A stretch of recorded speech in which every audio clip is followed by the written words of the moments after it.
அனைவருக்கும் வணக்கம்.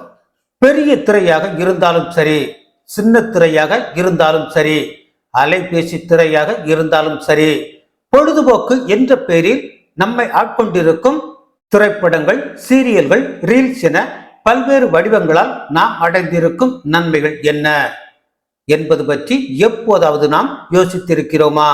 அரை குறை ஆடைகளுடன் ஆணும் பெண்ணும் கட்டி அணைத்து குத்தாட்டம் போடுவதை பார்க்கும் இளைய சமுதாயம் காம இச்சை தூண்டப்பட்டு பிச்சிலேயே பழுக்கிறார்கள்.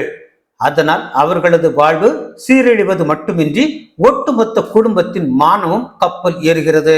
சகோதரிகளாக பார்க்க வேண்டிய பெண்கள் காதலிகளாக தோன்றினார்கள். பாலூட்டி வளர்த்த தாய் வில்லி ஆனாள். சொற்றிலும் விஷம் வைத்தாள். தோளோடு சாய்த்து கொண்ட தந்தை துரோகி ஆனார்.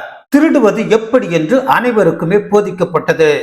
நகைச்சுவை என்ற பெயரில் ஆபாசமே மிஞ்சியது. தீய பழக்கங்கள் கொண்டவன் ஆண்மையுடையவன் ஆனான். அவனே ஹீரோவாக அவதரித்தான். ஆண் பெண் உறவின் புனிதம் பாழாக்கப்பட்டது. உண்மையை சொல்கிறோம் என்ற பெயரில் வன்புணர்ச்சி வளர்க்கப்பட்டது. சாதி பெருமை, நாடக காதல் நசுக்கப்பட்டோம் என்ற வகையில் ஒற்றுமையாக இருந்த தமிழ் சமூகம் தனித்தனி தீவுகளாக மாறிப்போனது.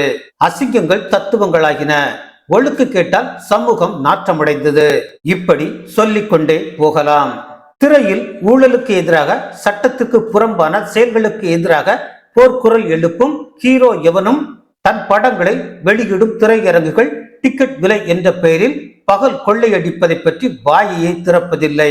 காரணம், கொட்டி கொடுக்கப்படும் சம்பளம், அதன் மூலம் சேர்க்கப்படும் சொத்துக்கள், கூடவே அரசியல் ஆசை. திரையில் மட்டுமல்ல, நிஜத்திலும் மக்களை ஆள வேண்டும் என்ற பெருங்கனவு.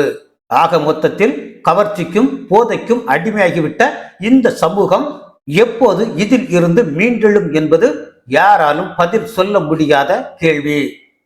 நன்றி.